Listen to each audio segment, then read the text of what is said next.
Hey there everyone, it's Jenna. Welcome back to my channel.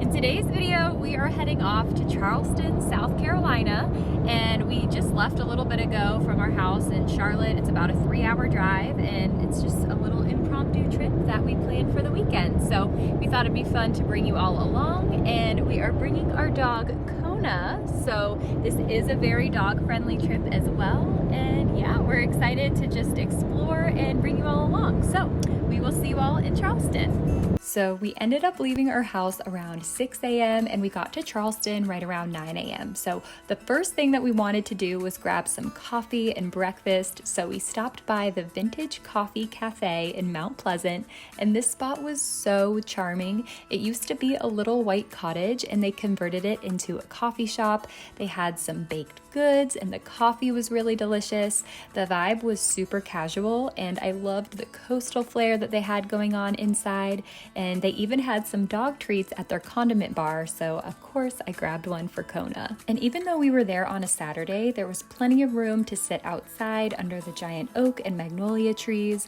I ordered an iced coffee with lavender syrup and oat milk, and I also got an acai bowl, and Mike got their breakfast sandwich, and then we shared an order of their freshly made apple cider donuts that they serve year round. And everything was super delicious, so once we were all fueled and ready for the day, we decided to head on over to see the historical part of Charleston. It was only a 15-minute drive to get over there from the coffee shop, and we got to cross the iconic Ravenel Bridge. So once we arrived downtown, we found some parking in a garage and started exploring along the waterfront area. This used to be Charleston's main fishing and shipping hub back in the day, and decades ago it was then transformed into more of a public park, perfect for taking a leisurely stroll along the water. We enjoyed watching the boats come and go, and they have lots of historical markers in this area, so you can learn more about the history and transformation of the waterfront. And one of the most popular landmarks in this area is the Pineapple Fountain. And the pineapple is a symbol of wealth and hospitality because back in the day, pineapples were rare and took so long to grow, so offering one to a guest was a big deal. And this spot is super popular for photos and is usually quite crowded, so try to come early. But one cool thing about this fountain is that you can wade and splash through it on a hot day. Same thing with the other fountain closer to the entrance of the park, so that's kind of fun. Another way to cool down is to take a stroll underneath the canopy of large oak trees that line the park. They have lots of benches here to sit and relax, and it's just a really peaceful setting. And once we enjoyed the sights of the waterfront area, we decided to make a quick little loop around the town to see some of the major landmarks. One of the first stops was Rainbow Row, and this is a series of brightly painted historical homes, and it's a very popular picture spot for tourists. And then if you keep walking south on East Bay Street, you will eventually run into the Battery. And the Battery was an old seawall that was built for defense back in the 1700s and has been rebuilt several times since then. And it is now a place where tourists and locals can enjoy views of the sparkling Charleston Harbor on one side and admire the grand historical homes on the other, making for a stunning view in all directions.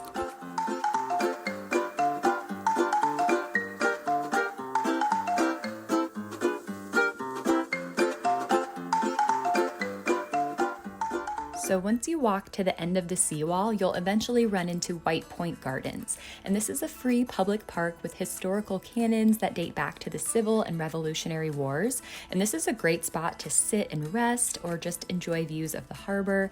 And this park is covered in these massive oak trees that create a retreat of dappled shade. And it's a must-see if you're passing through the downtown area.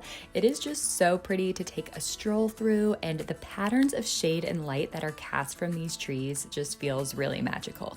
Next, we took a right and went north on King Street, and this street has homes that date back to the 1700s, and it's one of the most architecturally significant streets in the city. So it was fun walking through, seeing all of the charming homes and gardens that line the street, and there is so much character and history in these homes. But something to mention is that while these homes are beautiful, most of them were built on the backs of slaves, as was much of the Charleston area. And while the homes are stunning to look at, it's definitely important to acknowledge that there was a tremendous amount of pain and suffering for these homes to exist. And while it's fun to marvel at the aesthetic of this city, just know that unfortunately, there is a much more painful side of history that is woven into the past of this place as well. If you keep heading north on King Street, the residential homes eventually turn into shops, and here there were lots of fancy boutiques, art galleries, restaurants, and antique shops. And we didn't really go any because we had Kona, but it was fun to window shop, and if you continue down and take a right on Market Street, you'll eventually enter the Charleston City Market. And the market stretches 4 blocks and is currently open 7 days a week, and the market itself is over 200 years old and is full of vendors selling food, clothing, and arts and crafts, so it might be a fun place to pick up a souvenir or two. So after spending a couple of hours downtown, we decided to head back to the Mount Pleasant area because we had some time to kill before our hotel check-in. So we stopped at the Mount Pleasant Town Center, and this was kind of a pleasant surprise. There were lots of spots to sit in the shade with Kona, which was nice. We just took turns going into some of the shops. Mike went into Lululemon, and I went into this really cute clothing boutique called Vestique, and they had some adorable dresses. I also popped into Barnes & Noble to see if I could find any beach reads, and I didn't really find anything that was speaking to me. I feel like I was just kind of overwhelmed by the choices, so definitely let me know in the comments if you have any summer read recommendations. We also spotted this really cute pet boutique called Harry Winston's, and it was so funny because Kona was totally confused at the dog statues outside, but this was really nice because it was a store that she could actually go in, and the sweet employees gave her some treats. Definitely a fun place to come and spoil your pet. And Kona picked out a duck toy that she was very excited about. So after that, we decided it was time for a little treat of our own. So we made our way over to the Crazy Mason ice cream and milkshake bar. And here they're known for their elaborate milkshakes. They were a bit on the pricier side, but it truly was a really fun experience. And we shared the Oreo cookie dreams, and it was honestly so delicious. We definitely will be coming back here. They have several locations along the East Coast, and we just saw that they are opening one in Charlotte soon, so that is very exciting. And they also gave Kona a pup cup, and another cool thing is that you get to keep the souvenir mason jar.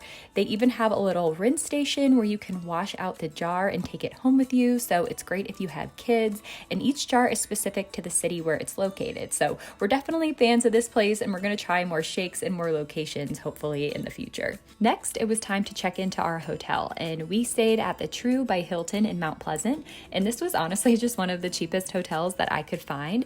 And we picked Mount Pleasant because it's a really nice area and it's conveniently located to both the beach and the downtown area, and they were also dog friendly. We did pay a $75 pet fee, but that's pretty standard for this area given that I called a bunch of hotels and that's what they all charge for bringing a pet.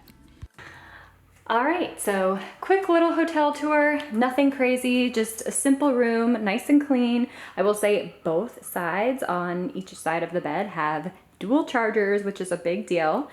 You know, just got a smart TV over here, which is nice. And I actually really like this vertical storage situation. It's very convenient for all of our bags and stuff. This is a very small room, but I feel like it makes good use of space. You know, you can hang up your clothes right here. Got a little refrigerator and a spot to put your luggage. And then for me, something that I'm really picky about with hotels is bathrooms.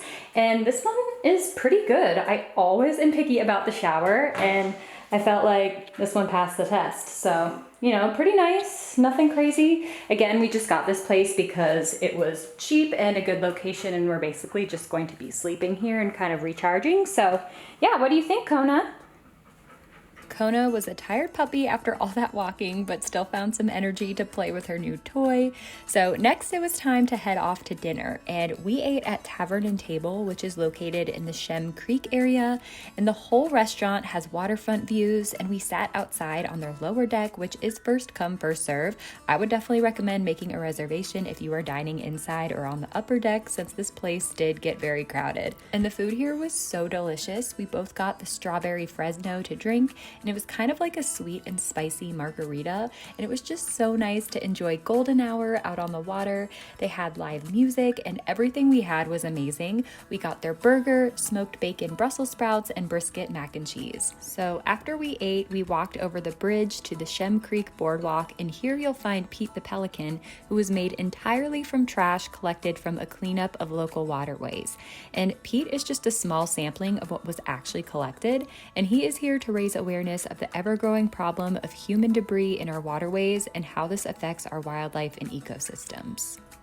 Next, we took a stroll down the boardwalk, and I will say the parking lot here was insanely crowded, so we parked in a paid parking garage over near Tavern and Table and just walked over, and I feel like that was the way to go. We did go on a Saturday night, so it might not be as bad on a weekday, but just something to note. But you know, this spot is really cool because it allows you to walk out over the marsh on connecting boardwalks, and they also have signs with information on the history and ecology of the creek as well, and we spotted this egret that was just hanging out. They also have a little section with a path where you can just walk out into the marsh, and there were so many little crab holes on the path, and we saw some people catching some later, which was kind of cool. This was just such a peaceful spot to come during golden hour and enjoy some close-up views of the low country. The boardwalks look over the creek and harbor as well, so you can spot dolphins here sometimes, and it was just a fun spot to enjoy the scenery and wildlife. And my original plan was to watch the sunset here, but we were just a tad early and it was getting kind of crowded, so we decided to venture off to a different spot, and we found this place called Alhambra Hall, which was nestled in such a charming neighborhood.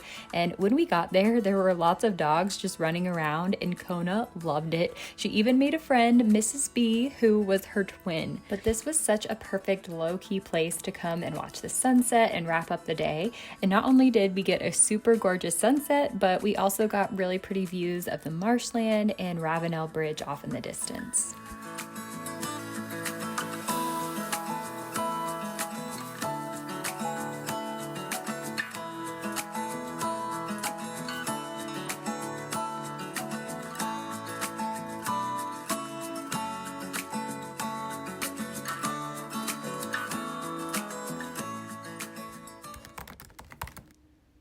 So the next morning we woke up early to watch the sunrise, and we were just a tad early for the free hotel breakfast, but it was fine because they had a good coffee bar, and we just made the quick 10-minute drive over to Isle of Palms just in time to watch the sunrise. And the reason that we picked Isle of Palms is because they're a really dog-friendly beach. Leashed and vaccinated dogs are allowed there year-round, and then from April 1st to September 14th, they're actually allowed off-leash from the hours of 5 a.m. to 9 a.m. So it was a perfect excuse to get there for sunrise and throw the frisbee around for Kona, and this was definitely her happy place, and it was just nice to get there before the crowds and the craziness and watch the gorgeous sunrise.